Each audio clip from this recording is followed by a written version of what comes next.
Hello everyone and welcome back. Today is October 2nd, which means it's day 2 of our Halloween countdown. I'm the Fox, as you are probably annoyed of hearing by now, and today we are joined by my lover. I'm Valerie. Isn't she beautiful? Today also happens to be my birthday. Hooray! Happy birthday! Yeah, it's been a good day so far. Can't complain. Never really been a big birthday person. So, without further ado, I suppose it's time that we hop right in and figure out who our spooky thing of the day is. Who do you think it's gonna be? It. Da-da-da. And today, we're gonna let Valerie do the picking. Who's behind door number 2? Please be it. Oh, it's another red bag. Oh no, the horror of the red bag returns! Don't use your teeth to open stuff. Ooh.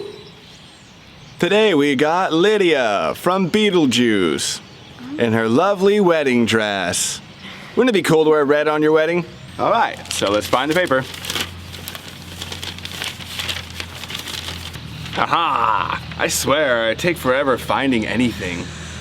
So, the movie Beetlejuice came out in 1988 and it was a big hit. I think everyone has seen this movie.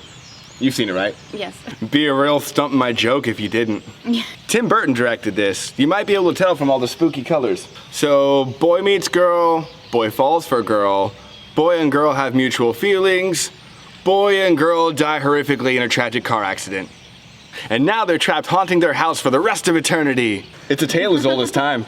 Winona Ryder plays Lydia Dietz. She's a depressed gothic character who's the main character of the film, aside from the boogeyman himself. The movie takes place shortly after her dad and his new wife buy the house that the two I spoke about earlier in the horrific car accident.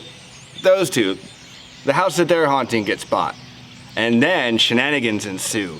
Because it turns out those ghosts don't really want people haunting their house. I wouldn't either.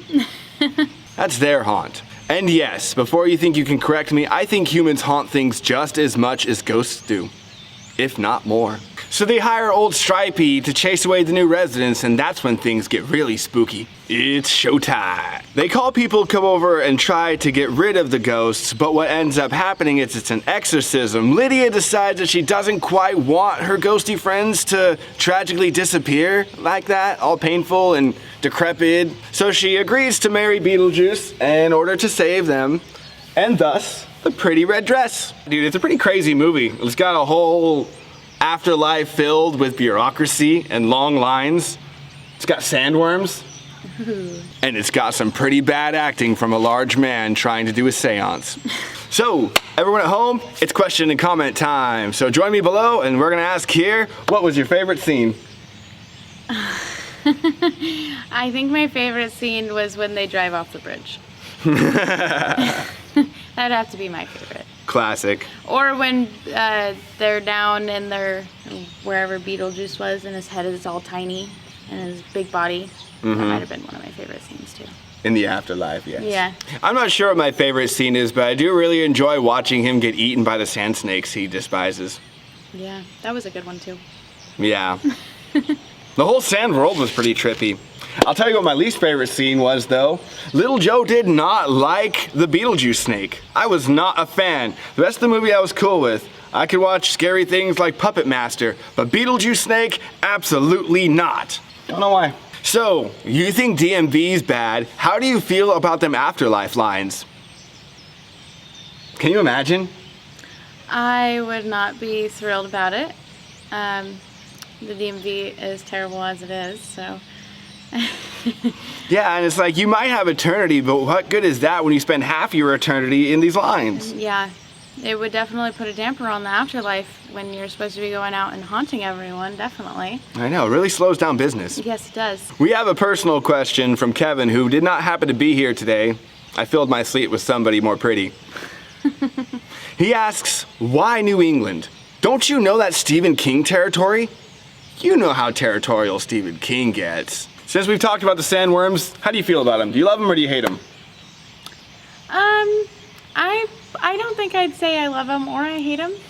they're sandworms, and you know how I feel about bugs, so they're definitely not my favorite thing. You know, it does seem to fit weirdly, considering there's not a whole lot of interdimensional or planet hopping involved, but there's a whole planet of sandworms that you can just randomly get sent to. Yeah, and which I would be extremely mortified to be at. Yeah, I don't think many people would enjoy it. I don't know though, if I could survive and not get eaten by them in the first 5 minutes, I think I would want to strap a saddle to it and ride it around. That would be fun, or if I could like morph into one. Oh wow. Yep, and be part of their little.